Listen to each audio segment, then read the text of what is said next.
Hey friends, it's Rosie, and I'm going to show you how to make some amazing gumbo. The exact measurements can be found at iHeartRecipes.com.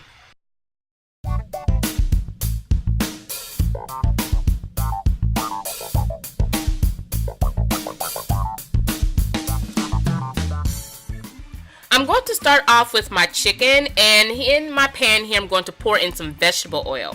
I turned the heat up to medium, and now I'm going to start adding my chicken into my pan. The cut of chicken or piece of chicken that I'm using is thigh, it's boneless and skinless. And I'm also going to season this chicken using some poultry seasoning, onion powder, garlic powder, salt, and pepper. I'm now going to brown each side of the chicken, and once each side is nicely browned, I'm going to pour in a little bit of chicken broth.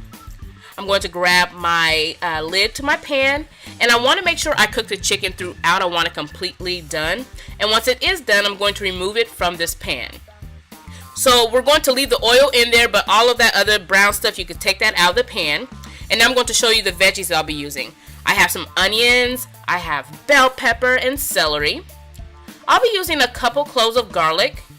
And I love tomatoes, so I will be using some diced tomatoes. But if you don't like tomatoes, you can leave them out.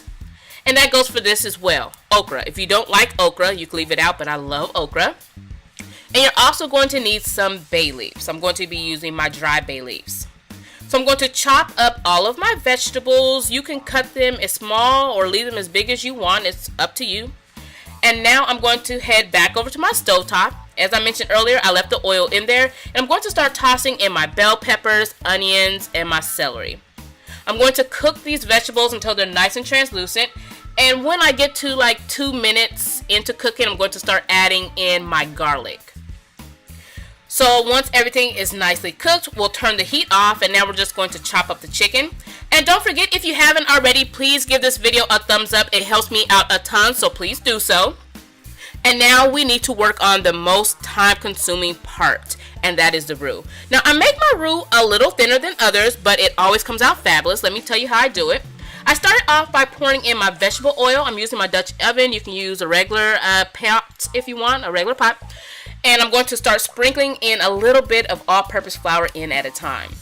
And once it reaches a nice peanut butter brown color, I know I'm good to go. And that takes me about 30 minutes or so to reach this color here. So once I am here, I'm going to grab some chicken broth, and I'm going to start pouring the chicken broth in there, but do it slowly. And now we are ready to start adding in some ingredients. So we're going to add in our vegetables that we cooked earlier, you know, the celery, peppers, onions, and garlic. Give everything a nice stir. And now we're going to start adding in our chicken. Once the chicken's in there, of course, I'm going to give everything a nice stir again. I love to make sure that all of my ingredients are well incorporated. And now I'm going to work on my sausage. Now I'm using chicken andouille sausage. I love it. It is a little on the spicy side, but if you have a different preference, obviously I'm using Trader Joe's, you can use a different andouille sausage. If you don't want spicy sausage, you can use regular smoked beef sausage or smoked turkey sausage. It really depends on you. So now I'm going to start adding in my seasonings. I'm going to add some black pepper, seasoning salt. If you don't want to use seasoning salt, you can use Cajun seasoning. And now let's toss in our bay leaves. Once the bay leaves are in there, I'm going to add in my tomatoes. You know my love for tomatoes. I'm going to give everything a nice stir. And now I'm going to cover my Dutch oven with the lid and let it cook for about 20 minutes. After that 20 minutes, I'm ready to start adding in my okra. Again, if you do not like okra, you can leave it on out. And now I'm going to add my secret ingredient, which isn't a secret ingredient anymore. It's dried shrimp. I love the dried shrimp because it brings your gumbo up a couple of notches, or a lot of notches actually. It adds so much flavor. I love it. If it's hard for you to find it, check out your local Asian markets. They seem to always have it there.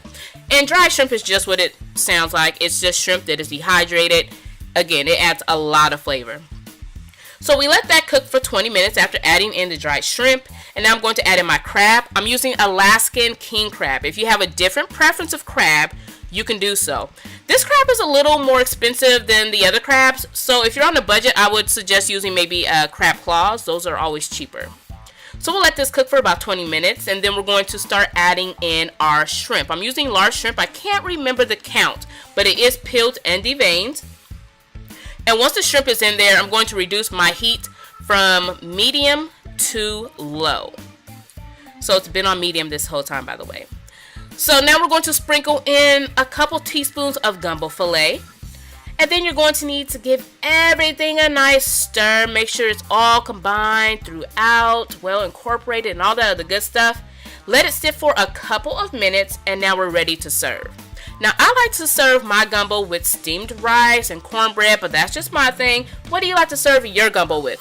Leave it down below in the comment box. And now I'm going to pour the gumbo all around the rice, and I love adding lots of crab, shrimp.